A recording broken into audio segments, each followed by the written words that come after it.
அனைவருக்கும் வணக்கம். அரங்கின்றி வட்டாடி அற்றை நிரம்பிய நூலின்றி கூட்டிக்கொள். புதுதில்லி ஜவஹர்லால் நேரு பல்கலைக்கழகத்தின் இந்திய மொழிகள் மையத்தின் தமிழ் பிரிவு நிகழ்த்தும் தமிழ் செவ்வியலுக்கு பேராசிரியர் ஜார்ஜ் எல்ஹார்ட் அவர்களின் பங்களிப்பு உரைத்தொடரின் 5ஆம் அமர்வு இன்று நிகழ இருக்கின்றது. இன்றைய நாள் தொகைப்பாடல்களின் காலத்தில் தமிழ்நாட்டில் காணப்பட்ட வடமரபு கூறுகள் எனும் கட்டுரையினை தமிழாக்கம் செய்து அறிமுகம் செய்து வைக்க ஜவஹர்லால் நேரு பல்கலைக்கழகத்தின் தமிழ் முனைவர் பட்ட ஆய்வாளர் கமலக்கண்ணன் அவர்களை அன்போடு அழைக்கின்றோம். இந்த அமர்வில் பங்கெடுத்திருக்கக்கூடிய ஆய்வாளர்கள், தமிழ் ஆர்வலர்கள், பேராசிரியர்கள் உள்ளிட்ட பங்கேற்பாளர்கள் அனைவரையும் வருக வருக என ஜெயினி தமிழ் பிரிவு வரவேற்கின்றது. அமர்வு தொடங்குகிறது. அனைவருக்கும் வணக்கம்.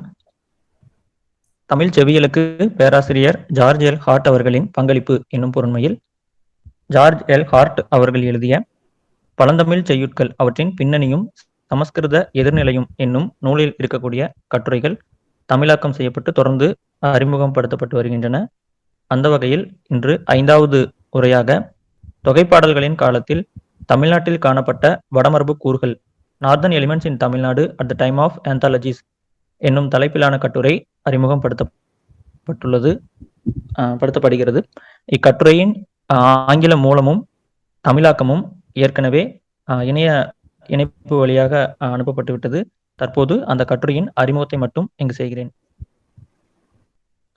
தொகைப்பாடல்களின் காலத்தில் தமிழ்நாட்டில் காணப்பட்ட கூறுகள் என் தலைப்பிலான இக்கட்டுரை ஜார்ஜ் எல் ஹார்ட் பழந்தமிழ் இலக்கியங்கள் குறித்து விரிவாக ஆராய்ந்து எழுதியுள்ள பழந்தமிழ் அவற்றின் பின்னிருந்த எதிர்நிலையும் நூலில் 4வது கட்டுரையாக அமைந்துள்ளது.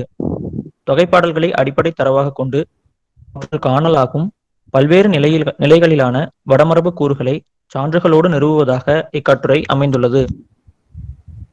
வடக்கிலிருந்து வந்தவர்களாக கருதப்படும் பிராமணர்களில் துவங்கி தொன்மக்கூறுகள், காப்பியங்கள், கடவுளர்கள், சமயங்கள், சோதிடம் முதலான கலைகள் என பலவற்றை ஆசிரியர் இக்கட்டுரையில் ஆய்வுக்கு உட்படுத்தியுள்ளார். தொகைப்பாடல்களில் காணலாகும் வடமரபு கூறுகளை ஆராய்வதன் துவக்கமாக தமிழ்நாட்டின் வடபகுதியில் இருந்து குடிபெயர்ந்து வந்தவர்களாக கருதப்படும் பிராமணர்கள் குறித்து தனி பகுப்பின் கீழ் ஆராய்ந்துள்ளார். பிராமணர்கள் அந்தணர்கள் என்று அழைக்கப்பட்டனர். அச்சொல்லின் பொதுவான சொற்பிறப்பியல் கூறுகளாக அழகானவர்கள் குளிர்ச்சியுடையவர்கள் தன் என்பதும், பார்ப்பனர்கள் என்பதற்கு பார் ஒன்றை பார்த்தல் என்னும் சொல்லின் அடிப்படையில் எதிர் வருவனவற்றை பார்ப்பவர்கள் தீர்க்கதரிசி என்பதும் அமைகின்றன என விளக்குகின்றார். இவர்கள் தமிழ் மரபுகளை ஏற்று புலவர்களாகவும் வாழ்ந்தனர். வேள்வி தியாகம், புனித தூண் போன்றவற்றை அறிமுகப்படுத்தினர். புறம் 9வது பாடல் போர் நிகழ்வதற்கு முன்பு நகரில் இருந்து பாதுகாப்பாக வெளியேற்றப்படுவோரில் பிராமணர்களையும் சேர்த்து குறிக்கிறது. பிராமணர்கள் நல்லவர்களாக, நேர்மையானவர்களாக வாழ்ந்துள்ளனர். இதற்கு சான்றாக பாரி மகளிரை மன்னர்களிடம் கையளிக்கும் கபிலர் தான் ஒரு அந்தணன் என கூறும் பாடலை கொள்ளலாம் என விளக்கியுள்ளார். பிராமணர்கள் தமிழ் மரபை ஏற்றுக்கொண்டு வாழ்ந்தனர் என்ற போதிலும் அவர்கள் முற்றிலுமாக தமிழ் மரபை பின்பற்றி வாழவில்லை என்பதை பாடல் சான்றுகளின் வழி இப்பகுதியில் பின்வருமாறு விளக்கியுள்ளார். இன்றை போலவே அன்றும் பிராமணர்கள் தனித்து தூய்மைக்கேடு ஏற்படும் என கருதி நாய், கோழி ஆகியவற்றை தவிர்த்து வாழ்ந்துள்ளனர். இதை குறுந்தொகை 277வது பாடல் ஆசில் தெருவில் நாயில் வியன்கடை என விளக்குகிறது. 10 பாட்டு நூல்களுள் ஒன்றான பெரும்பானாற்றுப்படை நாய், கோழி ஆகியவற்றை தவிர்க்கப்பட்ட பிராமணர்கள் வாழும் சிற்றூர் குறித்து பேசுகிறது. பிராமண புலவரான கபிலர் பலமுறை தான் பங்கேற்ற விருந்துகள் முழுமையும் புலால் உணவு நிறைந்ததாக இருந்தமையை குறிப்பிடுகிறார். எனினும் இவ்விளக்கங்கள் யாவும் பாணர் அவரை போன்ற பிறரின் வாய்ப்பாட்டு மரபிலிருந்து எடுக்கப்பட்ட பொதுவான அணிநயம் சார்ந்த விளக்கங்களாகவே இருந்திருத்தல் வேண்டும். குறைந்தபட்சம் சில பிராமணர்களாவது சைவ உணவு உண்பவர்களாக தெரிகின்றனர். சான்றாக பெரும்பானாற்றுப்படையில் பாணன் ஒருவன் பிராமணன் வீட்டிலிருந்து உணவை எதிர்பார்ப்பதையும் அதில் புலால் இடம்பெறாது என்பதையும் விளக்குகிறது. பழந்தமிழ் புலவர்கள் வழக்கமாக சிறப்பான உணவுகள் குறித்த தங்களின் விவரிப்பில் புலாலை சேர்த்து கொண்ட போதும் இது மாறுபட்டு அமைகிறது. குறுந்தொகை 167வது பாடல் கணவனுக்காக உணவு சமைக்கும் மனைவியின் செயலை விளக்குகிறது. இடைக்கால உரையாசிரியரான நச்சினார்க்கினியர் அவ்வுணவில் புலால் இடம்பெறாமையால் அப்பாடல் குறிப்பிடும் குடும்பம் அந்தணனுடையது என விளக்குகிறார். இத்தகைய நிலையினராக தமிழ் மக்களிடமிருந்து தனித்து விளங்கிய பிராமணர்கள் தமிழ்நாட்டில் எவ்வாறு நுழைந்தார்கள் என்பதையும் இப்பகுதியில் விளக்கியுள்ளார். சிலப்பதிகார காலத்திற்கு முன்பு வரை பிராமணர்கள் சடங்குகளோடு தொடர்புபடுத்தப்படவில்லை. இவர்கள் துவக்கத்தில் முக்கண்ணை உடைய சிவன் கோயிலின் ஊடாக அடையாளம் காணப்படுகின்றனர். முனிவர்கள் என்பது பிராமணர்களை குறிப்பதாக இருக்கலாம். அத்தோடு தொகைப்பாடல்களில் வைணவ கோயில்கள் இருந்தமைக்கான சான்றுகள் இல்லை. மேலும் இவர்கள் துவக்கத்தில் தமிழ்நாட்டில் இருந்த பூசாரக நிலையினரோடு ஒத்து காணப்படுவதில்லை. தமிழ்நாட்டில் தாழ்த்தப்பட்ட குடியினராக கருதப்பட்ட பாணர்களே சடங்குகளோடு தொடர்புடையவர்களாய் தமிழர்களின் கருத்தாக்கமான ஆற்றல் என்பதை கட்டுப்படுத்தக்கூடிய பூசாரக நிலையினராக விளங்கினர் என விளக்குகிறார். பிராமணர்கள் இவற்றை தூய்மைக்கேடு என கருதினர்.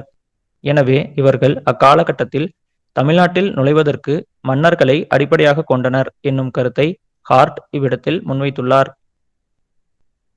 பிராமணர்கள் மன்னர்களுக்கு நெருக்கமான நண்பர்களாகவும் ஆலோசகர்களாகவும் விளங்கினர். அவனோடு தொடர்புடைய நிகழ்வுகளில் பங்கு பெற்றனர். புறம் 26வது பாடல் பிராமணர்கள் போர் தியாகங்களில் ஈடுபட்டது குறித்தும், புறம் 93வது பாடல் போரில் விழுப்புண்படாது இறந்தவர்களை பிராமணர்கள் வாளால் வெட்டி புதைத்தமை குறித்தும் பேசுவதற்கு இதுவே காரணம் என விளக்குகிறார். அத்தகைய நிலையிலும் இவர்கள் இங்கிருந்த பூசாரக நிலைக்கு மாறாக நான்மறை அந்தணர் என்றே அடையாளப்படுத்தப்படுகின்றனர் என்னும் கருத்தை இவ்விடத்தில் முன்வைத்துள்ளார். இது முதன்மையானதாய் அமைகின்றது. தொடர்ந்து இவ்வாறு தமிழ்நாட்டில் நுழைந்த பிராமணர்கள் தங்களை எவ்வாறு நிலைநிறுத்தி கொண்டனர் என்பதை தனது கருத்தாக பின்வருமாறு பதிவு செய்துள்ளார். இத்தகைய செயல்பாடுகளால் துவக்ககால பிராமணர்கள் பண்டைய தமிழ் சமுதாயத்தில் தமக்கான ஓர் இடத்தை உருவாக்கி கொண்டனர். இதனால் பிற பிராமணர்கள் தமிழ்நாட்டுக்கு வந்தபோது தாங்கள் ஏற்றுக்கொள்ளப்பட்டதாகவும் தங்களுக்கு பழக்கப்பட்ட வாழ்க்கை முறையிலிருந்து துவக்ககால பிராமணர்கள் மாறிய அளவிற்கு கூட தாங்கள் மாறத் தேவையில்லை என்பதையும் உணர்ந்தனர். இதன் காரணமாகவே இங்கு பல வகையான பிராமணர்கள் வந்தனர். இவர்களுள் சிலர் மிக்க தமிழ்மயத்திற்கு உள்ளாயினர். வேறு சிலர் பல தன்மைகளில் அவர்களின் வடபகுதி எதிர்நிலைகளை பிரதிபலித்தனர். இன்றும் கூட தமிழ் பிராமணர்களிடையே இவ்வேறுபாடு காணப்படுகின்றது. தென்கலை ஐயங்கார்கள் சமஸ்கிருத வேதங்களோடு திவ்ய பிரபந்தத்தையும் தங்களின் வழிபாட்டில் சேர்த்துக் கொள்கின்றனர். அத்தோடு பிராமணர் அல்லாத நம்மாழ்வாரால் எழுதப்பட்ட திருவாய்மொழியையும் வேதத்திற்கு இணையான புனிதமான ஒன்றாக கருதுகின்றனர். அதே நேரத்தில் வடகலை ஐயங்கார்களும் பல சைவ ஸ்மார்த்த பிராமணர்களும் தங்களை வடக்கு கருத்தாக்கத்தோடு மிக நெருக்கமாக வைத்து பெரும்பான்மை பிராமணர் அல்லாத தமிழ் மரபிலிருந்து பிரிந்து செல்கின்றனர். எண்ணற்ற தமிழ் பிராமண இனமரபு குழுக்களுள்ளும் உச்சம் பெற்ற இவ்விரண்டிற்கும் இடையேயான எல்லா நிலைகளும் விளக்கப்பட்டுள்ளன. இக்கருத்துக்களின் வழி தமிழ்நாட்டின் வடபகுதியைச் சேர்ந்தவர்களான பிராமணர்கள் தொகைப்பாடல்களின் காலத்திற்கு முன்பே தமிழ்நாட்டிற்கு எவ்வாறு நுழைந்தார்கள் என்பதையும் அவ்வாறு நுழைந்தவர்கள் எவ்வாறு நிலைபேறாக்கம் அடைந்தனர் என்பதையும் அறிய முடிகிறது. எனினும் தமிழ்நாட்டிற்கு புதியவரான இப்பிராமணர்கள் நுழைந்தபோது எதிர்ப்புகள் தோன்றினவா, அவை தொகைப்பாடல்களில் பதிவு செய்யப்பெற்றுள்ளனவா என்பது குறித்து இவர் ஆராயாது விட்டுச் செல்கின்றார். பார்ப்பனர்களின் தவக்கோலத்தை விடுத்து இல்லறத்தை வலியுறுத்துவதாக பார்ப்பன மகனே பார்ப்பன மகனே என தொடங்கும் குறுந்தொகை 156வது பாடலை ஓரிடத்தில் சான்றாக காட்டியுள்ள போதிலும் அப்பாடலின் பொருண்மை குறித்து ஆராயவில்லை. இதன் வழியும் அந்தணரான கபிலர் பாடல்களில் இடம்பெறும் புலால் உணவு குறித்த செய்திகள் பாணர் மரபை பின்பற்றியதன் விளைவு என இவர் விளக்குவதன் வழியும் பிராமணர்கள் குறித்தான இவ்வாசிரியரின் நிலைப்பாட்டை அறிய முடிகிறது. அடுத்ததாக வடக்கிலிருந்து பெறப்பட்ட தொன்மக்கூறுகள் தனி பகுப்பாக ஆராயப்பட்டுள்ளன. இங்கு சிவன் பற்றிய செய்திகள் தொகைப்பாடல்களில் அதிகளவில் இடம்பெற்றுள்ளமையை விளக்கியுள்ளார். சிவன் முக்கண்ணன் என அடையாளப்படுத்தப்பட்டுள்ளமை, முப்புறம் எரித்தமை, சிவனின் கொடி முதலியன புறப்பாடல்களில் பதிவாகியுள்ளமையை விளக்கியுள்ளார். கிருஷ்ணன் கோபியர் கதை அகம் 59வது பாடலில் பதிவாகி இருப்பதாக குறிப்பிடுகிறார். இப்பாடலில் இவர்களின் பெயர்கள் தமிழாக்கம் செய்யப்பட்டுள்ளன எனச் சுட்டி இதன் வழி தமிழர்கள் புதிய கடவுளருக்கு வரவேற்பு அளித்தனர். அதே நேரம் மண்ணுக்கேற்ற மாற்றங்களையும் செய்தனர் என்பதை அறிய முடிகிறது என விளக்கியுள்ளார். திருமகள் என்பதில் உள்ள திரு என்பது வடமொழியில் உள்ள ஸ்ரீ என்பதன் தமிழாக்கமாக அமைகிறது. எனவே திருமகள் என்னும் கருத்தாக்கம் வடமரபிற்கு உரியது. இந்திரன் குறித்த செய்தி 562வது பாடலில் இடம்பெறுகிறது. எனினும் இது இந்திரன் மருதநில தலைவன் என நிறுவுவதற்கு போதுமானதாக இல்லை. பரசுராமன் பற்றிய செய்திகளை அகம் 220வது பாடல் விளக்குகிறது. அகம் 66வது பாடலில் இடம்பெறும் மாநிதி கிழவன் என்னும் சொல் குபேரனை குறிப்பதாக இருக்கலாம். எனினும் அதை அறுதியிட்டு கூற முடியாது. அருந்ததி என்னும் கருத்தாக்கம் தமிழ், சமஸ்கிருதம் ஆகிய இரு மரபுகளிலும் காணப்படுகிறது. இவ்விரு இடங்களிலும் அருந்ததி என்னும் பெண் விண்மீனாக மாறியதாக கருதப்படுகிறாள். எனினும் இக்கருத்தாக்கம் தமிழை காட்டிலும் சமஸ்கிருதத்தில் குறைவான இடமே வகிக்கிறது என்னும் செய்திகளை இப்பகுதியில் விளக்கியுள்ளார். இதைத் தொடர்ந்து சமஸ்கிருத காப்பியங்களான மகாபாரதம், இராமாயணம் ஆகிய இவ்விரண்டின் செய்திகள் தொகைப்பாடல்களில் இடம்பெற்றுள்ளமையை ஆராய்ந்துள்ளார். மகாபாரதம் குறித்து பேசும் ஒரே ஒரு புறப்பாடல் புறம் 2 மட்டுமே. எனினும் இப்பாடல் விளக்குவது மகாபாரத கதையே என்பதை இப்பாடலுக்கான உரையின் வழி அறிய முடிகிறது. இப்பாடலில் பெருஞ்சோற்று உதியன் சேரலாதன் இப்போரில் படைகளுக்கு உணவு வழங்கியதாக குறிப்பிடப்படுகின்றான். எனினும் இது கற்பனையான ஒன்றாகும் என்னும் செய்திகளை பதிவு செய்துள்ளார். தொடர்ந்து தமிழ் மரபில் காணலாகும் இராமாயண காப்பியம் குறித்து ஆராய்ந்துள்ளார். இது முதன்மையானதாக அமைந்துள்ளது. புறம் 378வது பாடலில் மன்னனிடம் பரிசு பெற்று வந்த பாணன் குடும்பத்தினரின் மகிழ்ச்சி சீதையின் அணிகளை அணிந்து பார்த்த குரங்குகளின் மகிழ்ச்சிக்கு ஓமையாக சுட்டப்பட்டுள்ளது. இக்கருத்து இராமாயணத்தை விளக்குவதாக சுட்டிக்காட்டி அதை இவ்விடத்தில் வால்மீகி இராமாயணத்தோடு பொருத்தி பார்த்துள்ளார். அங்கு சீதையின் அணிகலன்களை குரங்குகள் அணிந்து பார்த்த கருத்து இடம்பெறவில்லை.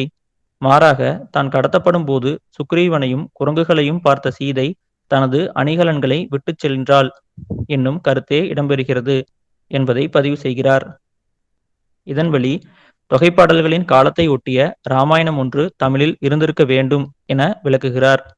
இப்பகுதி பின்வருமாறு அமைந்துள்ளது.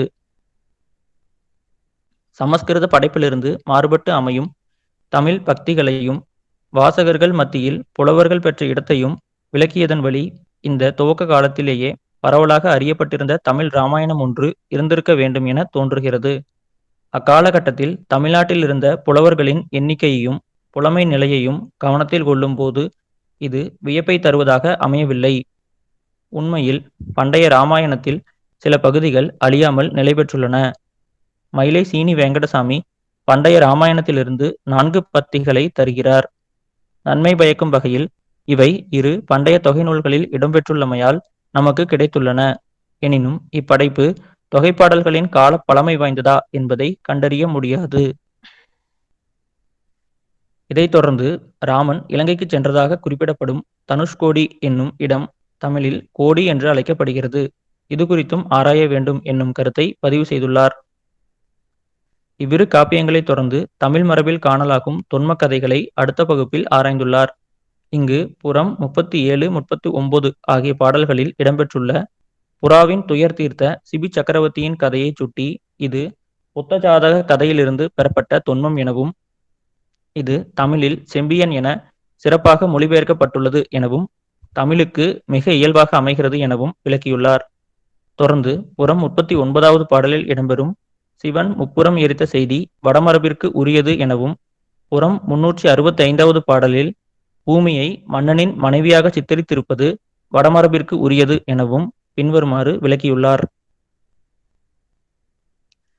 புறம் 365வது பாடல் பூமி கடவுள் அழுது கொண்டு பேசுவதை குறிக்கிறது. பூமியின் கணவனான மன்னன் இறந்த போதும் இப்பூமியால் உடன்கட்டை ஏற முடியவில்லை என்பது அது உணர்த்தும் பொருளாக தெரிகிறது. பூமியை மன்னனின் மனைவியாக சித்தரிப்பது சமஸ்கிருதத்தில் பொதுவான கருத்தாக அமைவதாலும் தமிழில் ஆராயப்பட்ட பாடல்களில் இவ்வழக்கு காணப்படாமையாலும் இந்த ஆளுருவகத்தை வடக்கிலிருந்து பெறப்பட்டதாக கருத முடிகிறது. இக்கருத்து இவ்விடத்தில் முதன்மையானதாய் அமைகின்றது. இப்பகுப்பின் இறுதியாக புறம் 62வது பாடல் குறிப்பிடும் சொர்க்கத்தில் வாழும் இமைக்கா நாட்டமும் வாடா மாலையும் உடைய தேவர்கள் பற்றிய தொன்மம் வடமரபிற்கு உரியது என விளக்கியுள்ளார். இப்பகுப்பை தொடர்ந்து உள்நாட்டு வெளிநாட்டு கடவுளருக்கு இடையேயான பொருத்தப்பாடுகள் அடுத்ததாக ஆராயப்பட்டுள்ளன. தமிழ் மரபில் கடவுள், அணங்கு, தெய்வம் என காணப்படும் கருத்தாக்கங்கள் வடமரபு கடவுளுக்கு பொருந்துவது இல்லை என்பது இவரது கருத்தாக அமைகின்றது. இவர் அச்சந்தரத்தக்க போர், இறப்பு, பெண்கள் ஆகியவற்றோடு தொடர்புடைய வலிய ஆற்றல்களையே தமிழர்கள் கடவுளர்கள் என கருதினர் என்னும் கருத்தை உடையவராக விளங்குகிறார் என்பதை இங்கு கவனத்தில் கொள்ள வேண்டியுள்ளது. இவ்வடிப்படையிலேயே தொகைப்பாடல்களில் காணப்படும் வடபகுதி கடவுளரை தமிழ் கடவுளரோடு இவ்விடத்தில் பொருத்தி பார்க்கிறார். வடமரபு கடவுளர்கள் அவர்கள் நேரடியான பெயர்களை காட்டிலும் நீலமணி மிடற்றன், முழு முதல்வன் என்னும் அடைகளாலேயே அதிகம் குறிக்கப்படுகின்றனர் என்பதை இவ்விடத்தில் விளக்கியுள்ளார். தமிழில் சொர்க்கத்தில் உறைந்துள்ளதாக கருதப்பட்ட கடவுளர்கள் வானோர், மேலோர் எனப்பட்டனர். மன்னனின் நிலம், நிலவு கடவுள் ஆகியன புத்தேல் என்று அழைக்கப்பட்டன என விளக்கியுள்ளார். இவ்விரு மரபு கடவுளருக்கும் இடையேயான வேறுபாட்டை பின்வருமாறு விளக்கியுள்ளார். இக்கடவுள்கள் யாவும் இரக்க குணம் உடையவனவாய், குறைந்தபட்சம் மாறுபாடு இல்லாத தன்மையனவாய் விளங்குகின்றன. இக்கடவுளர்கள் அச்சந்தரும் தன்மையற்றவை என கருதப்பட்டமையாலேயே உள்நாட்டு கடவுளருக்கு வழங்கப்படும் கடவுள் முதலிய பெயர்களால் அழைக்கப்படவில்லை. அதே நேரத்தில் சூரியனை எடுத்துக்கொண்ட பூதங்கள் அணங்கு உரைய பெற்றவர்களாக அவுணர்கள் என்று அழைக்கப்படுகின்றனர். புறம் 299வது பாடலில் முருகன் அணங்கு உடையவனாக குறிக்கப்படுகின்றான். அகம் 98வது பாடலில் இடம்பெறும் தலைவி முருகன் என்னும் அணங்கு உரைய பெற்றவளாக முருகன் ஆறு அணங்கு என குறிக்கப்படுகிறாள். வேறு சில இடங்களில் அணங்கு என்பது அக்கடவுள் கொண்டுள்ள புனித ஆற்றல் என்பதை குறிப்பதற்கு பதிலாக தெளிவாக கடவுளை குறிப்பதாக அமைகின்றன. சான்றாக அகம் 99வது பாடல் ஒரு கோயிலுள் அணங்கு இருப்பதாகவும் அது வழிபடப்படுவதாகவும் விளக்குகிறது. 528வது பாடல் நீர்த்துறையில் உள்ள அணங்கு குறித்து பேசுகிறது. இந்த எடுத்துக்காட்டுகளின் வழி அணங்கு என்பதன் முதன்மை பொருளாக புனிதம் அல்லது தீய ஆற்றல் என்பது அமைந்தது. பின்னர் அது ஆகுபெயராக கடவுளை குறித்தது என்பதை அறிய முடிகிறது. இதே கருத்து சூர் என்பதற்கும் பொருந்துவதாக அமைகிறது. குறுந்தொகை 105வது பாடல் மலையில் உறைந்துள்ள கடவுளை சூர் என குறிக்கிறது. எனினும் அச்சொல் அணங்கு என்பதை காட்டிலும் தீங்கு விளைவிக்க கூடிய ஒன்றை குறிக்கவே வந்துள்ளது. புனித ஆற்றல் அல்லது அணகினை உடைய ஆன்மா கடவுள் எனப்பட்டது. அதற்கு ஒருவர் கடன்பட்டிருத்தல் அல்லது தியாகம் செய்தல் வேண்டும். துறவு மேற்கொள்ளும் மக்களும் பிறருக்கு தீங்கு விளைவிக்க ஆற்றல் உடைய பெற்றிருந்தனர் என கருதப்பட்டு மக்களால் ஒதுக்கப்பட்டனர் என குறுந்தொகை 203வது பாடல் விளக்குவதும் இங்கு குறிப்பிடத்தக்கதாக அமைகின்றது. இவ்விடம் முதன்மையானதாய் அமைகின்றது. வேறுபாடுகளை உடைய கடவுளர் என்னும் இவ்விரு கருத்தாக்கங்களும் தொகைப்பாடல்களின் காலத்தில் இறுதியிலேயே ஒன்றிணைய துவங்கிவிட்டன என்பதையும் இப்பகுதியின் இறுதியில் பின்வருமாறு பதிவு செய்துள்ளார். உள்நாட்டு கடவுளர்கள் குறிப்பிட்ட சில பொருட்களின் மீதுரைந்து அதற்கு துன்பத்தை உண்டாக்கும் ஆற்றல்களை விட சற்று கூடுதல் வலிமை வாய்ந்தனவாக அமைகின்றனர். இப்பண்பே இவர்களுக்கு அணங்கு என்னும் அடை உருவாக காரணமாகவும் இவற்றை வடபகுதி கடவுளருக்கு மாறாக வடபகுதி அவுணர் என்பதோடு பொருத்தி பார்க்க காரணமாகவும் அமைகின்றன. ஒரு கட்டத்தில் இவ்விரு வகையான தெய்வீக ஆற்றல்களும் ஒன்றிணைய துவங்கின. தொகைப்பாடல்களுள் காலத்தால் சிறிது பிற்பட்டதாக கருதப்படும் கலித்தொகையிலேயே இந்திரன் அணங்கு உரைய பெற்றவனாக குறிக்கப்பெறுகிறான். யாராலும் நினைத்து கூற பார்க்க முடியாத ஒரு குணத்தை அக்காலத்தைச் சேர்ந்த வடபகுதியினர் கௌதமரால் 1000 யோனிகளுடன் விளங்குமாறு சபிக்கப்பெற்ற கடவுளருக்கு பொருத்தி பார்த்துள்ளனர். எனினும் இன்றைய காலகட்டங்களிலும் மீறிச் செல்லும் ஆற்றலையும் சில நேரங்களில் இரக்க குணத்தையும் ஒருங்கே பெற்ற மூல ஆரிய கடவுளருக்கும் அச்சந்தருவதாயும் பெரியம்மை போன்ற நோய்களை உண்டாக்குவதாயும் சாந்தப்படுத்தப்பட வேண்டியதாயும் அமையும் ஊர் தெய்வங்களுக்கும் இடையேயான வேறுபாடுகள் காணப்படுகின்றன.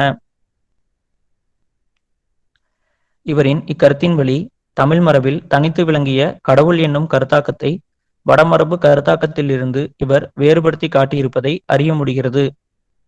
இதைத் தொடர்ந்து இவ்விரு மரபுகளிலும் காணப்பட்ட சொர்க்கம் என்னும் கருத்தாக்கத்தை மட்டும் தனிப்பகுப்பாக ஆராய்ந்துள்ளார். சொர்க்கம் குறித்த செய்திகள் பல பாடல்களிலும் காணப்படுகின்றன. புறம் 27, 62 ஆகிய பாடல்களில் சொர்க்கம் ஆண் நிலை உலகம் எனப்படுகின்றது. புறம் 241வது பாடல் மன்னன் ஆயண்டிரன் சொர்க்கத்திற்கு சென்ற செய்தி குறித்து பேசுகிறது என்னும் செய்திகளை இப்பகுதியில் தொகுத்து தந்துள்ளார். புறம் 367வது பாடலில் இடம்பெறும் நாகலோகம் குறித்த செய்தி சமஸ்கிருதம் மரபிற்கு உரியது என குறிப்பிட்டுள்ளார். எனினும் இவ்விடத்தில் அதற்கான சான்று தரப்படவில்லை.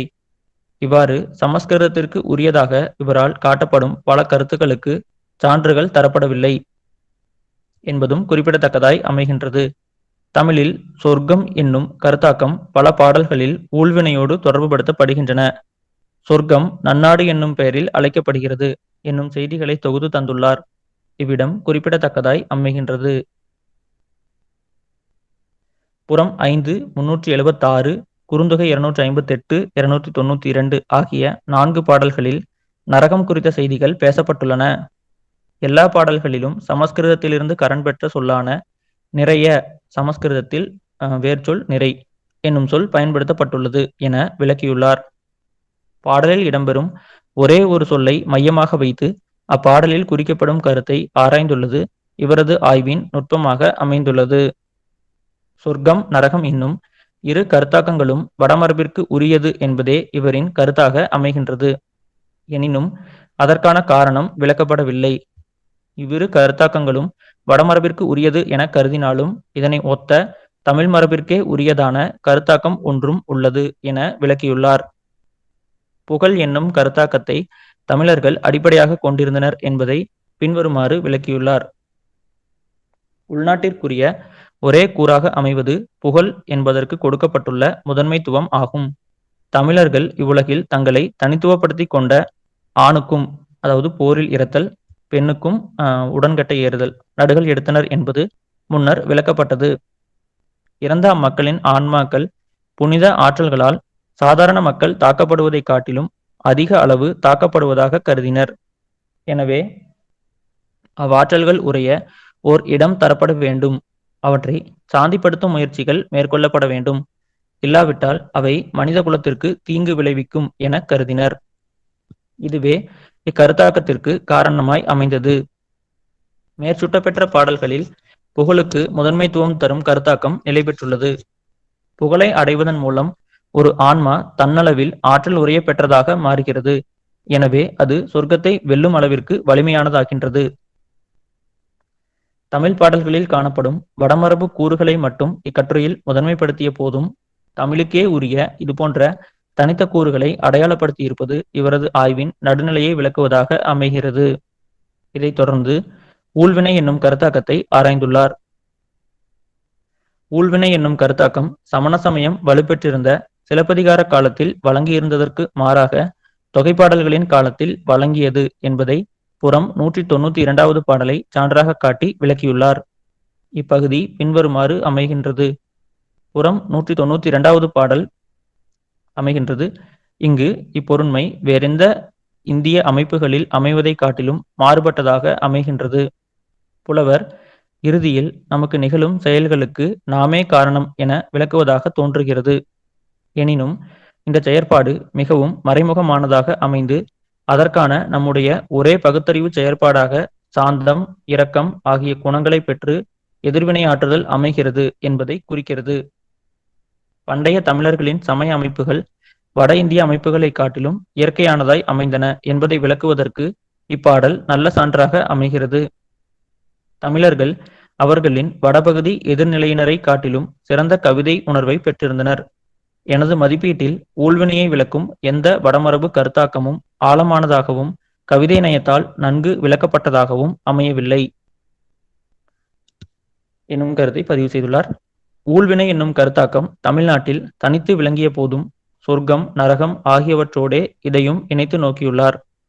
இவற்றைத் தொடர்ந்து தொகைப்பாடல்களில் காணலாகும் சமயம் சார்ந்த கூறுகளை அடுத்த பகுப்பில் ஆராய்ந்துள்ளார். பாடல் சான்றுகள் இல்லாத போதும் தொகைப்பாடல்களின் காலத்திலேயே சமணம், பௌத்தம் ஆகிய சமயங்கள் தமிழ்நாட்டில் நுழைந்துவிட்டன என விளக்கியுள்ளார். இந்திரன் என்னும் கடவுள் பாடல்களில் முதன்மைப்படுத்தப்படுவதற்கும் இச்சமயங்களின் இருப்பே காரணம் என்பதை பதிவு செய்கிறார். மனித வாழ்வின் நிலையாமை குறித்து பேசும் பல பாடல்களும் சமண பௌத்த கருத்தாக்கங்களின் தாக்கத்திற்கு உட்பட்டிருக்கலாம் என கருதுகிறார். பாடல்களில் குறிக்கப்பெறும் நிகழ்வுகளின் அடிப்படையில் புறம் 366வது பாடல் தர்மபுத்திரனை குறிப்பதை எதேர்ச்சியான நிகழ்வு பொருத்தம் என கொள்ள முடியவில்லை.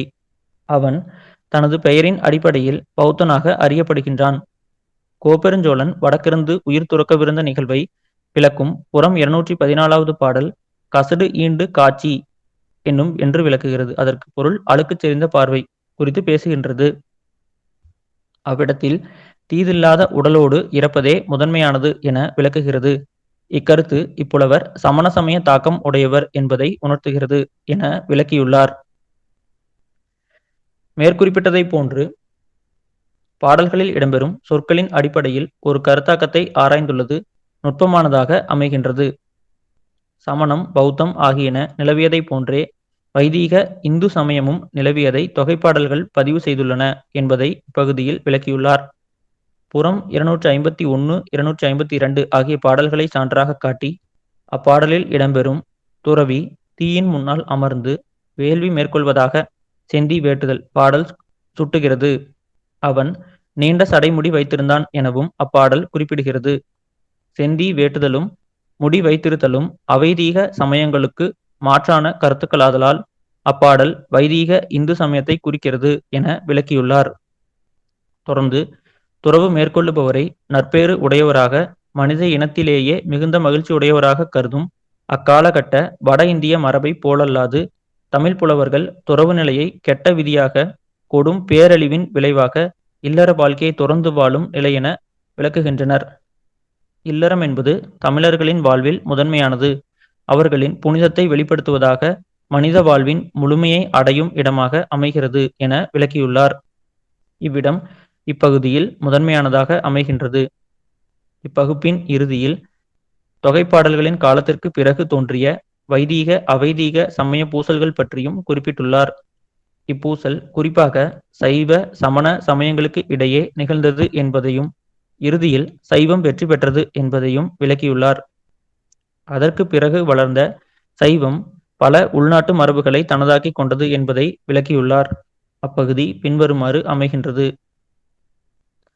அவர்கள் தமிழர்களின் உள்நாட்டு சமய கூறுகளை அடிப்படையாக கொண்டு ஏற்கனவே இருந்ததைப் போலவே தங்களுக்கான கடவுளர்களின் கோயில்களை உருவாக்கி கொண்டனர். முருகனை ஸ்கந்தனாக அடையாளப்படுத்தினர். நடுகல்லை லிங்கமாக மாற்றினர். களிநடம் புரியும் மரபை ஆழ்வார்கள் நாயன்மார்களை சான்றாக வைத்து ஏற்றுக்கொண்டனர். சைவ உருவாக்கத்தில் அதிக அளவிலும் வைணவத்திற்கு குறைவான அளவிலும் தமிழர்களின் மூலச்சமயம் இயற்கையான முன்னேற்றங்களை அடைந்தது என விளக்குகின்றார். இதைத் தொடர்ந்து இக்காலகட்டத்தில் வைணவமும் வளர்ச்சி பெற்றது என்பதையும் உள்நாட்டு மரபை சைவத்தின் அளவிற்கு அது பின்பற்றாமையினால் சைவம் அடைந்த வளர்ச்சியை அடைய முடியவில்லை என்பதையும் விளக்கியுள்ளார். விரிவான இக்கட்டுரையின் அடுத்த பகுப்பாக சோதிடம் என்பது அமைகின்றது. இப்பகுப்பையும் ஆசிரியர் விரிவாகவே ஆராய்ந்துள்ளார்.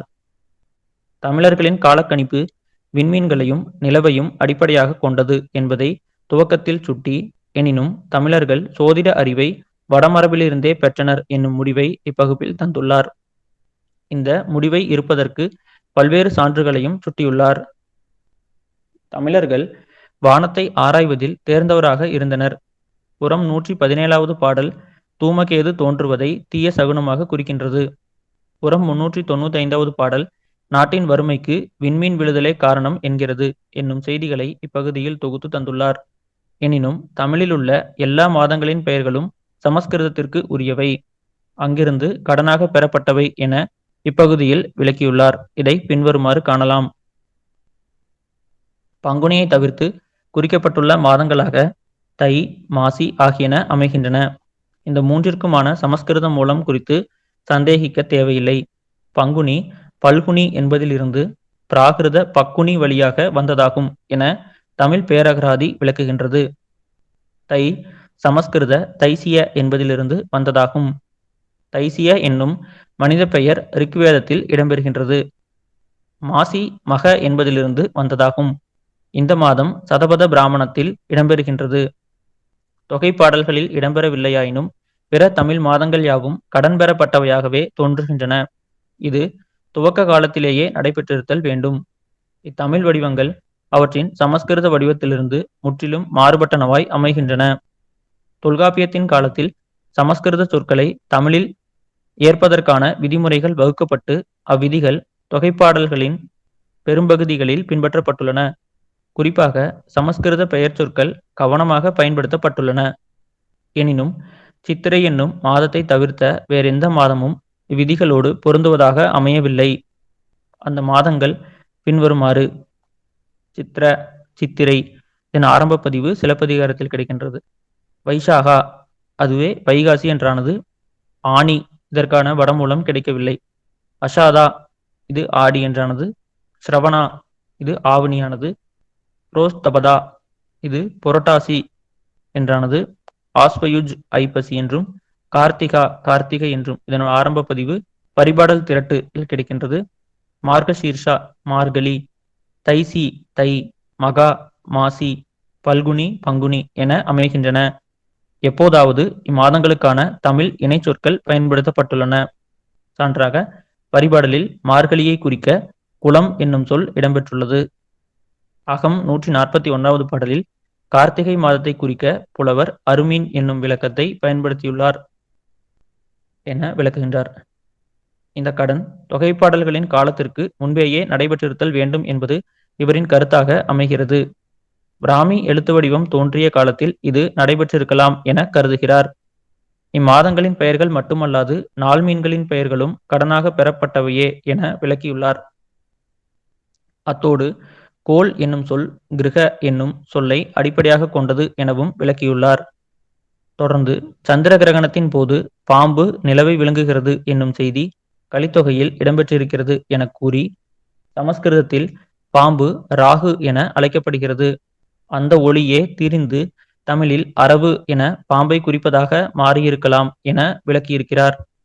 எனினும் இக்கருத்து இங்கு தொடர்பற்றதாக அமைகின்றது. இவ்வாறு விளக்கியதைத் தொடர்ந்து இப்பகுப்பின் இறுதியாக தமிழர்களிடமும் எளிய சோதிட முறைகள் இருந்திருத்தல் வேண்டும். எனினும் அக்காலகட்டத்தில் வடமரபில் காணப்பட்ட சோதிட முறை சிக்கல் வாய்ந்ததாகவும் துல்லியமாக கணிக்கக்கூடியதாகவும் இருந்ததால் மன்னர் முதலானோர் வடபகுதி சோதிடர்களை தமிழ்நாட்டிற்கு அழைத்து வந்திருத்தல் வேண்டும். அவர்களிடமிருந்து இம்மரபு பரவியிருத்தல் வேண்டும் என விளக்கியுள்ளார்.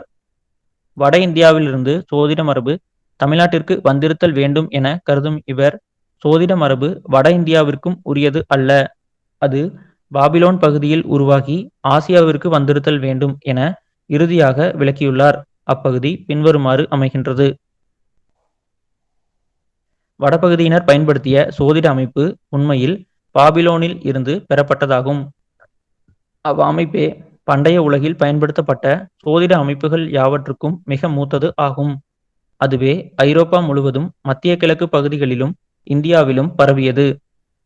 அந்த துவக்க காலகட்டத்தில் தமிழர்கள் அத்துறை குறித்து அறிந்து கொள்ள விரும்பியதில் வியப்பு ஏதுமில்லை. பின்னர் அது வெகு விரைவிலேயே வாழ்க்கையின் எல்லா பக்கங்களிலும் தாக்கம் செலுத்துவதாக இடம்பெற்றது என்று விளக்குகின்றார். எனினும் இவையாவும் சான்றுகளோடு விளக்கப்படாமல் அனுமானத்தின் அடிப்படையிலானவையாகவே பதிவு செய்ய பெற்றுள்ளன. இப்பகுப்பை தொடர்ந்து தேர், யானை பயிற்சி ஆகியவை குறித்து ஆராய்ந்துள்ளார். இங்கு நூல் என்னும் சொல்லை அடிப்படையாக கொண்டு இச்சொல் சமஸ்கிருத சொல்லான சூத்திர என்னும் சொல்லின் மொழிபெயர்ப்பாக தொகைப்பாடல்களில் குதிரை பயிற்சி குறித்து விளக்கும் நூல்களுக்கு குறிக்க பயின்று வந்துள்ளது என சான்று காட்டி விளக்கியுள்ளார்.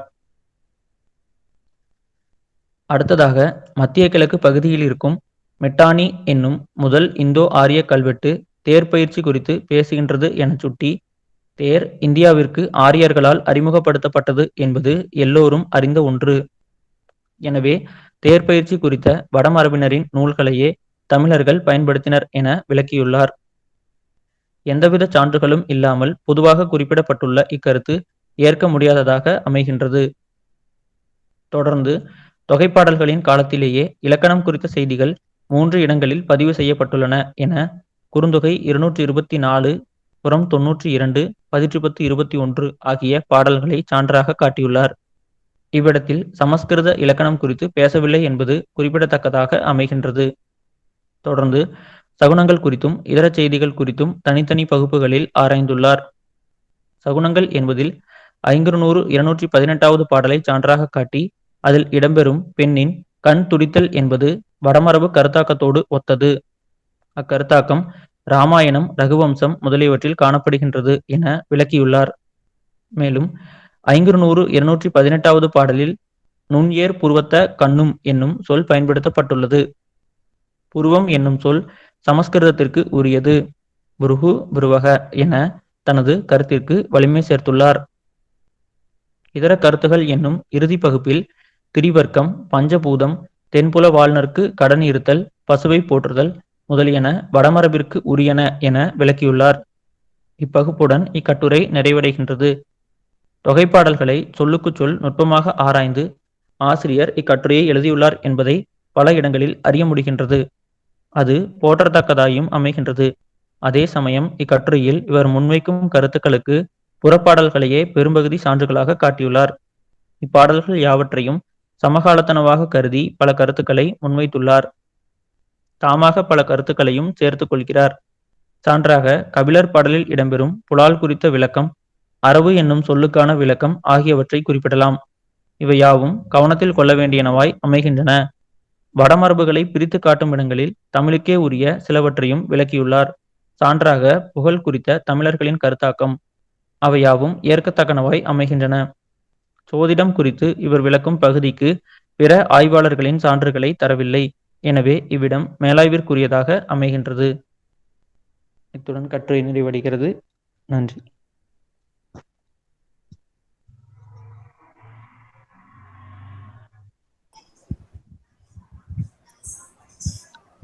நன்றிப்பா. கருத்துப்பெட்டியில் ஒரு கேள்வி கேட்டிருக்காங்க. அந்தணர் வருகை ஆசீவகத்தை எதிர்த்த விவரம் இக்கட்டுரையில் தரப்பட்டுள்ளதா அப்படின்னு ஒரு கேள்வி கேட்டிருக்காங்க. இல்லைங்கம்மா, ஆசீவகம் குறித்து எங்கேயுமே பேசப்படலங்கம்மா. அந்தனர் வருகை கொடுத்திருக்காங்க. ஆனா அதுக்கான எதிர்ப்புங்கிறது அந்த ஒரு பாடல் மட்டும்தான், பார்ப்பன மகனேங்கிறது கொடுத்திருக்காரு.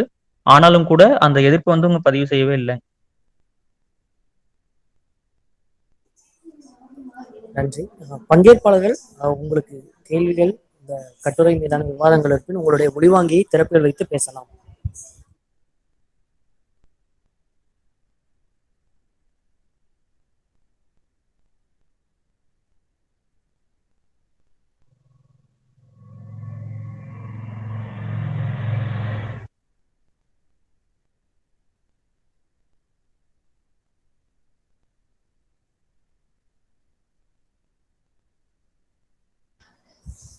அனைவருடைய ஒளிவாங்கியும் திறப்பில் இல்லை.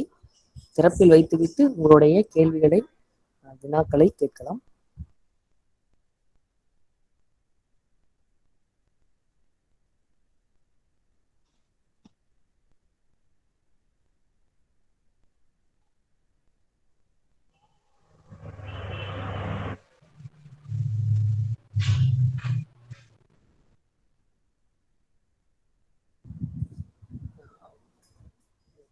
கட்டுரை மீது எனக்கு ஒரே ஒரு கேள்வி என்னன்னா, பாபிலோனியாவில இருந்துதான் உலகம் முழுக்க வந்து ஜோதிடம் பரவியது அப்படிங்கிற ஒரு கருத்தாக்கத்தை ஏற்றுக்கொள்ள முடியுமா, அல்லது இங்க இருந்தும் அந்த கருத்துகள் உருவாகி இருக்க வாய்ப்புகள் இருக்கு அப்படின்னு சொல்ல முடியுமா?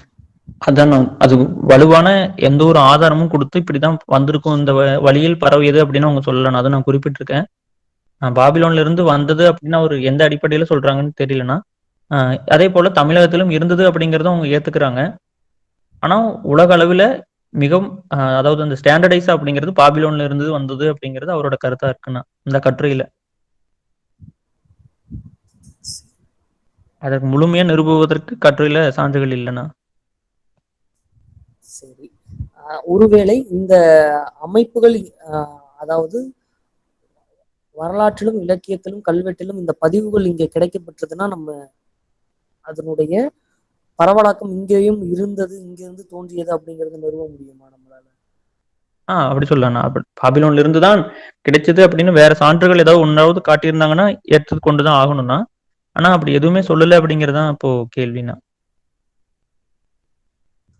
பிமன் பாசு போன்ற சோதிடம் அறிவியலா அறிவின்மையா அப்படிங்கிற நூல்லையும் அவர் வந்து அதுதான் சொல்றாரு. இங்க வழங்கப்படுற எந்த ஜோதிட முறைமைகளும் இங்க உருவானது கிடையாது, எல்லாமே பாபிலோன் போன்ற அயலகத்திலிருந்து இறக்குமதி செய்யப்பட்டது அல்லது பரவலாக்கத்தின் பேரில் இங்க வந்தது அப்படின்னு குறிப்பிடுறாங்க. ஆனா அதுக்கான வலுவான சான்றா பிமன் பாசு போன்றவர்களும் முன்வைக்கல. ஓ, சரிங்கண்ணா.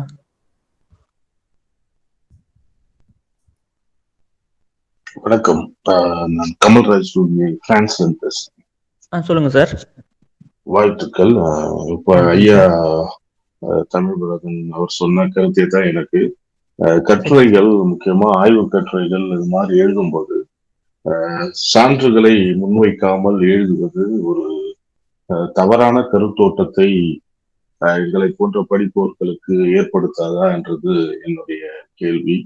ஏன்னா ஆதாரமின்றி சில சில முக்கியமான ஆய்வாளர்கள் கருத்துக்களை வைக்கும்போது எங்களை போன்ற சாதாரண வாசிப்பாளர்கள் அதை தவறான கண்ணோட்டத்தில் பரப்புவதற்கு வாய்ப்பு இருக்கிறது இல்லையா?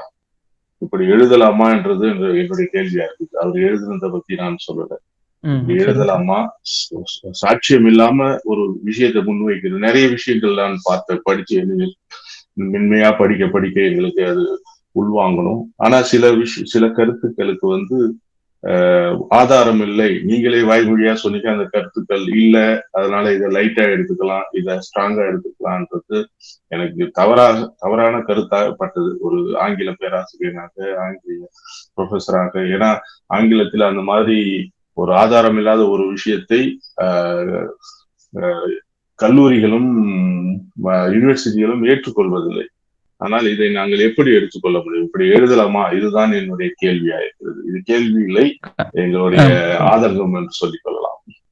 கண்டிப்பா எடுத்துக்க முடியாது. படித்த விதம், விளக்கிய விதம், பவர் பாயிண்ட்ல சொன்ன விதம் அருமையாக இருந்தது. ஆனால் இது ஒரு என்னுடைய ஆதங்கமாக நான் இதை கேட்கிறேன். உங்களுடைய கருத்தை முடிந்தால் சொல்லுங்க, பகிர்ந்து கொள்ளுங்க. அதாங்க சார், கண்டிப்பா இப்படி எழுதக்கூடாது. அவங்க சைட்டேஷன் கொடுத்து தான் செஞ்சிருக்கணும். பல இடங்கள்ல சொல்றாங்க. ஆனா அந்த பாபிலோன் அப்படிங்கிறது போது மட்டும் சொல்லாம விட்டுட்டு போறாங்க. அதே போல எல்லாரும் அறிந்ததே அப்படின்னு ஒரு கருத்து சொல்லிட்டு போறாங்க. தேர் வட இந்தியாவிலிருந்து தமிழ் ஆரியர்களால் இந்தியாவிற்கு அறிமுகப்படுத்தப்பட்டது, எல்லோரும் அறிந்த ஒன்றே அப்படின்னு எழுதிடுறாங்க சார். ஆனா இந்த மாதிரி இருக்கும்போது அவங்க காலத்துல அது தெரிஞ்சதா இருக்கலாம், இல்ல அவங்கள ஒட்டியவர்களுக்கு அது தெரிஞ்சதா இருக்கலாம். இருந்த போதும் இப்படி எழுதக்கூடாது என்பதுதாங்க சார் நிதர்சனம். இது யூகம் தான். ஏன்னா எங்களை இப்ப நான் கேட்டுட்டேன், இல்ல எனக்கு அந்த மொழி குறித்தோ இல்ல வடநாட்டு மொழி குறித்தோ கண்டிப்பாக ஒரு நல்ல சாஃப்ட் கார்னர் இருந்துச்சுன்னா கண்டிப்பா நான் இத ஆதாரமா மற்ற இடத்துல பேச வேண்டியதா இருக்கும். புரியுதுங்களா? அதனாலதான் நான் இந்த கேள்வி வச்சேன். உங்களுடைய பதிலுக்கு மிக்க நன்றி.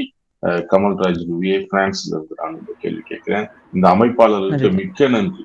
காரணம் என்னன்னா புது புது தலைப்புகள், புது விதமான அணுகுமுறைகள், அதோடு மட்டுமல்ல உங்களை போன்ற இளையோர்களை வைத்து சில கருத்தரங்குகளை நடத்துவதற்கு இந்த அமைப்புக்கு நான் என்னுடைய வாழ்த்துக்களையும் நன்றிகளை தெரிவித்துக் கொள்கிறேன். நன்றி. நன்றிங்க சார். அனைவருக்கும் வணக்கம். நான் ராதாகிருஷ்ணன் பேசுறேன். கமலக்கண்ணன், நீங்க அந்த கருத்து சொன்னீங்க இல்லையா? இப்ப பொதுவா ஜார்ஜ் ஆர்ட் பொதுவா மேலை தேயத்தவர்கள் கொள்ற அவங்க பேசுற விஷயங்கள் எல்லாம் அப்படித்தான் நம்ம புரிஞ்சுக்க வேண்டியதா இருக்கு. அவங்க இந்த பாபிலோன்ற விஷயத்த அங்கிருந்து இந்த ஜோதிடம்ன்றதெல்லாம் வந்திருக்கும் அப்படின்றதெல்லாம் அவங்க அந்த பண்பாடு, அந்த என்ன சொல்றது, இந்த தொல்லியல் தரவுகள் அடிப்படையில ஏற்கனவே தொல் நாகரிகங்கள், அந்த நாகரிகங்கள்ல இந்த மாதிரி ஜோதிடம் சார்ந்த விஷயங்கள்லாம் இருக்குதுன்னு ஏற்கனவே பதிவான விஷயம்.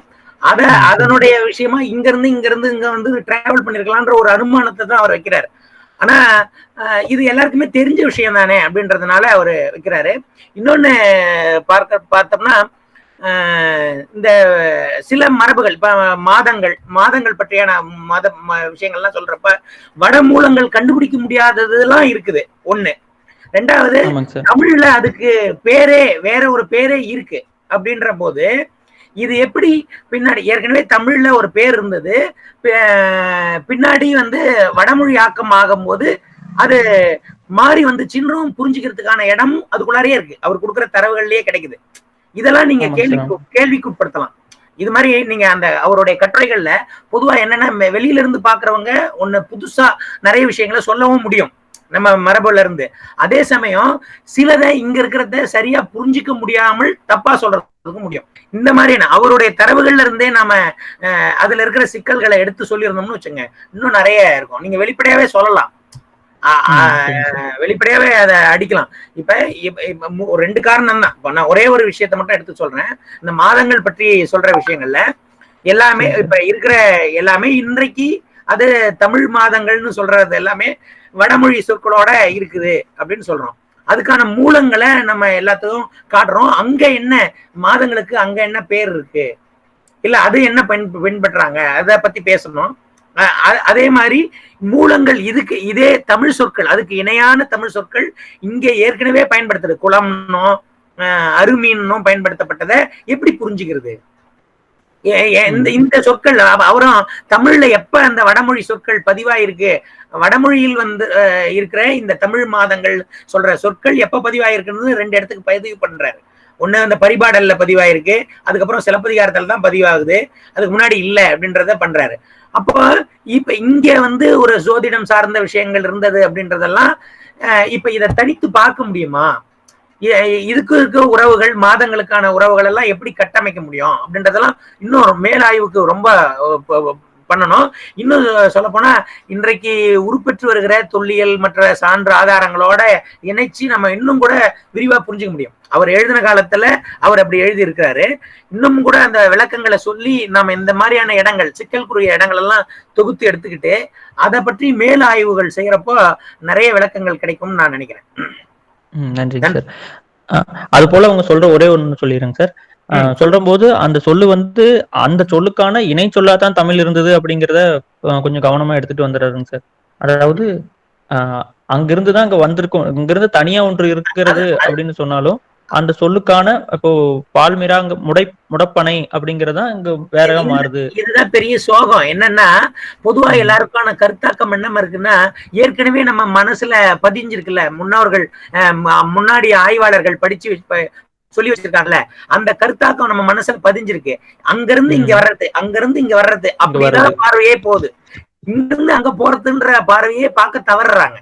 அந்த சிக்கல் நம்ம யாரா இருந்தாலும் ஆய்வாளர்கள் முதல்ல நுழையும் போதே இந்த சிக்கலுக்குள்ளார ஆயிடுறாங்க. அந்த மாதிரியான சிக்கல்ல ஆளானவரா தான் நான் ஜார்ஜ் ஹெல்லார்ட்டையும் நான் பாக்குறேன். பாக்கலாங்க சார். அது போல இதெல்லாம் நீங்க எல்லாம் போல்டா எடுத்து சொல்லலாம். இது உங்களுக்கு எது பிரச்சனைன்னு தோணுதோ அந்த விஷயங்களை சொல்லலாம். என்ன காரணத்தினால அது பிரச்சனைன்னு நீங்க சொல்றீங்க, வேற என்ன தரவுகள் இருக்குதுன்றதை இணைச்சு நீங்க சொன்னீங்கன்னா இந்த கட்டுரை இன்னும் மேம்படும். அதையும் இணைச்சு சொல்லலாம். இப்ப ஒரு 4 விஷயம் கூட அவன் மொத்த கட்டுரைகள்ல எடுத்துக்கிட்டு ஒரு 4 விஷயத்த கூட எடுத்துக்கிட்டு அந்த 4 விஷயம் என்ன பிரச்சனை, அவரு சொல்றது எவ்வளவு நாம இங்க இருக்கிற ஆய்வாளர்கள் பார்க்க தவறிய விஷயங்களை என்னத்தை கரெக்டா பார்த்து சொல்லியிருக்காரு அப்படின்னு சொல்லலாம். அதே மாதிரி என்ன பார்க்க தவறிட்டாரு. நான் முழுசா அதை வாசிக்கல, அந்த அவருடைய ஒரிஜினல் கட்டுரையை வாசிக்க நேரம்ல, நான் இப்பதான் பார்த்தேன். அதை வாசிச்சா இன்னும் நிறைய விஷயங்களை நம்ம பேச முடியும்னு நினைக்கிறேன். உங்களுதையும் நான் கொஞ்சம் லேட்டா தான் கேட்க முடிஞ்சது, அதனால என்னால முழுசா சொல்ல முடியல. ஆனா என்னுடைய பார்வையில் என்ன சொல்ல வரேன்னா, அவரு சொன்ன முதன்மையான விஷயங்கள் என்ன, அதுல எது சிறப்பானது, இப்ப என்ன தவறுகள் நடந்திருக்கு அப்படின்றத நீங்க உங்க கட்டுரை ஓரமா சொல்லியிருக்கீங்க. அதை தொகுத்து சொல்றப்போ அதை கிளியராவே சொல்லலாம். அப்புறம் வேறு தரவுகள் வழியா எப்படி நீங்க மறுக்கிறீங்கன்றத சொன்னீங்கன்னா அது ரொம்ப பயனுடையதா இருக்கும். அது அடுத்த கட்டத்துக்கு நம்ம கொண்டு போறது ரொம்ப உதவியா இருக்கும். நன்றிங்க சார். நன்றிங்க சார். நன்றி.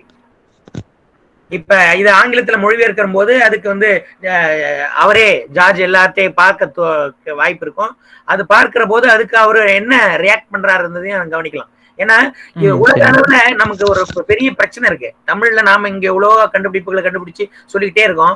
அது அவங்க வேற ஒண்ணுத்த கன்வெர்ட் பண்றாங்க. அதுதான் உலகம் முழுவதுமானதா நிற்கும். அப்ப இது ரெண்டுத்துக்கான உறவு, அதை பற்றியான விவாதங்கள் இந்த பொடுத்துறதுல இன்றைக்கு நவீனமா வளர்ச்சி அடைஞ்சிருக்கிற இந்த ஊடகங்கள் வழியா நடக்கிறது ரொம்ப சந்தோஷமான விஷயம். ஜேஎன்யூ முன்னெடுக்கிறது ரொம்ப முக்கியமான விஷயம் நான் கருதுறேன். அதுல இந்த உரையாடல்கள் ரொம்ப முக்கியம். அதை ரொம்ப கான்கிரீட்டாவே நம்ம உள்ளார சில விஷயங்களை பேசணும்னா நல்லா இருக்கும்னு தோணுது. அதை தொடர்ந்து செய்வோம். நன்றி. நன்றி சார்.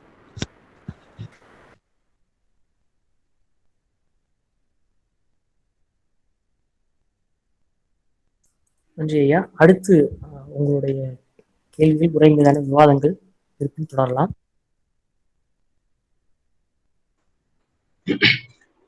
கமலக்கண்ணன் ஐயா.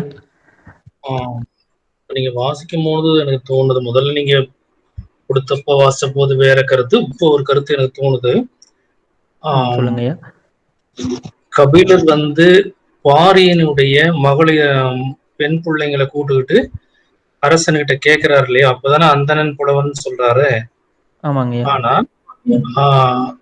அதை அந்த மன்னன் ஏற்றுக்கொண்டு இருந்தால், தன்னுடைய சமூக அடையாளத்தின் வழியாக அவர் சொன்ன கருத்தின் அடிப்படையில் அந்த மன்னன் ஏற்றுக்கொண்டு இருந்தால், அந்த சமூகத்துக்கு ஒரு உயர்ந்த மதிப்பீட்டை கொடுத்தார் என்று நாம் கருத முடியும். ஆனா அவன் ஏத்துக்கல இல்லையா, அப்ப அதனாலதான் ஏத்துக்கலன்னு சொல்ல முடியும். அதனாலதான் இல்ல, அவன் எதுக்காக ஏத்துக்கலையோ, ஆனால் அப்படி சொல்லியும் ஏத்துக்கல இல்ல.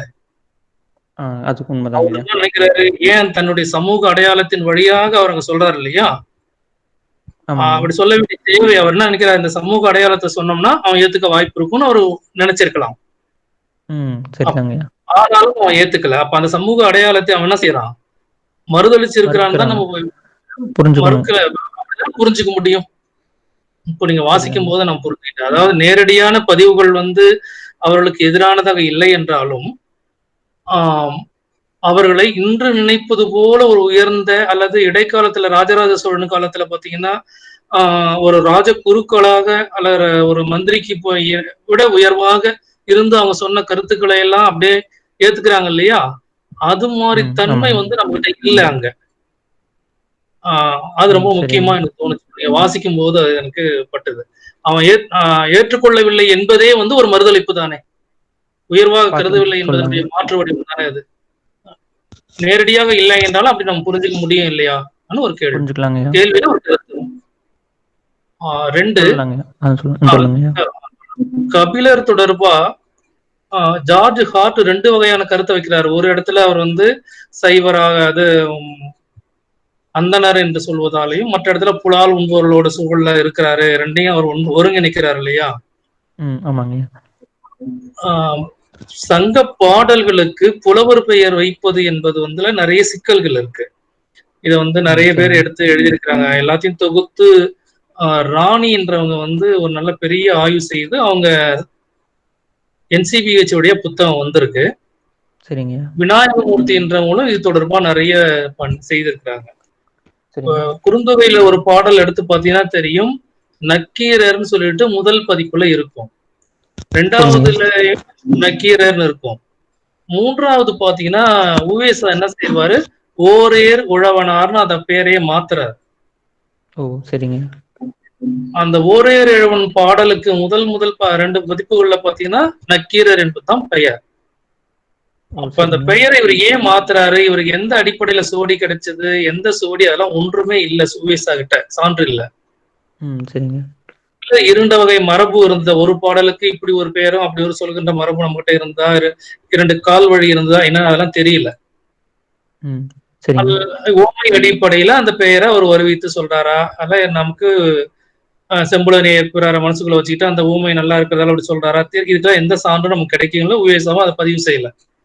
அப்ப கபிலர் என்ற பெயரில் இருக்கின்ற அத்தனை பாடல்களும் ஒரு புலவராலேயே எழுதப்பட்டன என்று கருதுவதற்கு வாய்ப்பு குறைவு. நீங்க சொல்கின்ற ஜார்ஜ் ஹார்ட் எழுதி வச்சிருக்கிறாரு அந்த பதிவுகள் வழி பார்த்தோம்னா, ஒரு இடத்துல அவர் அந்தனராக தூய்மையானவர்களாக காட்டிக்கொள்வது, மற்றொரு இடத்துல புலால் உண்பவர்களாக தன்னை 2மே அதனோடு அந்த சூழலையும் காமிக்க, 2 வகையான சூழல் இருக்கு இல்லையா, 2மே எதிர்நிலைப்பட்ட சூழல்கள். அப்ப எல்லா பாடல்களும் கபிலர் எழுதினார் என்று கருதுவது, அது ஒரே கபிலராக ஒரு மனிதனே எழுதினார் என்று கருதுவதை விட, ஒருவர் பெயரில் கபிலர் என்ற ஒரு பெயரிலேயே 2 பேர் இருந்திருக்கலாம். கபிலர் தொடர்பா புத்தகம் தனியா எழுதியிருக்கிறாங்க, இவங்க எல்லாம் மாராப்பா குருசாமி எல்லாம் எழுதியிருக்கிறாங்க. ஆனால் அதுல இப்படி அவங்க சிந்தித்த மாதிரி எனக்கு தெரியல. எப்படி இப்போ ஔவையார்கள் காலந்தோறும் 6-7 பேர் இருக்கிறாங்களோ, அதே போல அந்த காலத்திலேயே இருந்திருக்க வாய்ப்பு இருக்கலாம், சந்தேகம் தான் இருக்கலாம். சரிங்க. நேற்று உங்ககிட்ட சொன்னது போல எல்லா பாடல்களையும் இது ஒரே காலகட்டத்திற்குரியதாக பார்க்கிறாரு. அது காரணம் அந்த காலத்துல சங்க இலக்கியத்தை அப்படிதான் புரிஞ்சுக்கிட்டாங்க.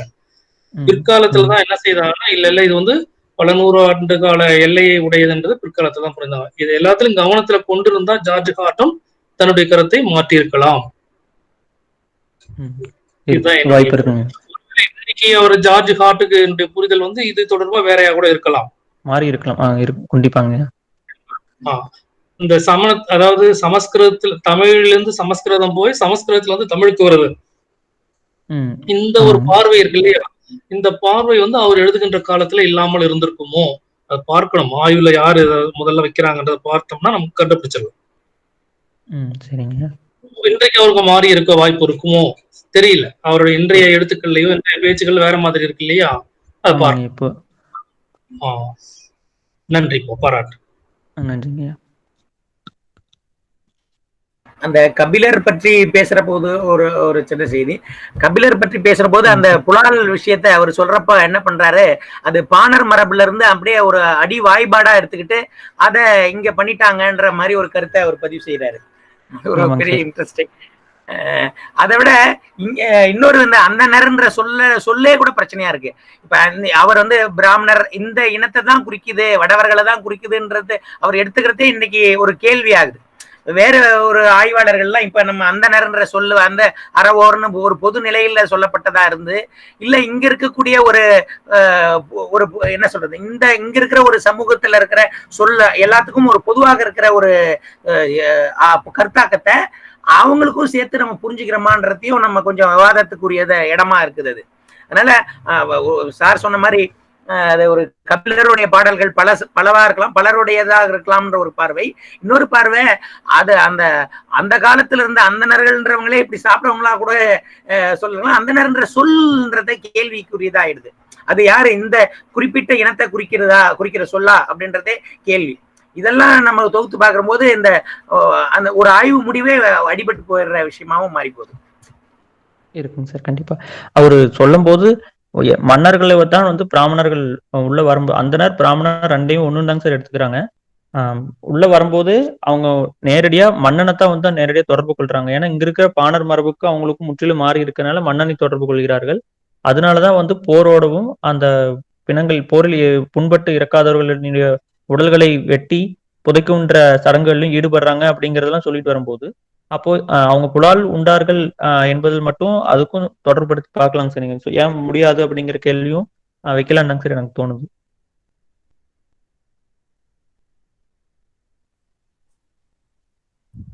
இன்றைய அமர்வை நாம் நிறைவு செய்து கொள்வோம்.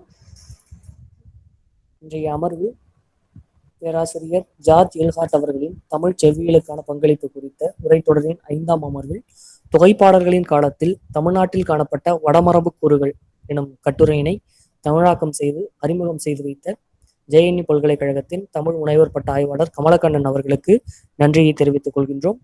இன்றைய அமர்வில் பங்கெடுத்து வினாக்கள் கேட்டு அறிவு பகிர்வுக்கு உட்பட்ட அத்தனை பங்கேற்பாளர்களுக்கும் ஜேஎன்யூ தமிழ் பிரிவின் சார்பில் நன்றியை தெரிவித்துக் கொள்கின்றோம்.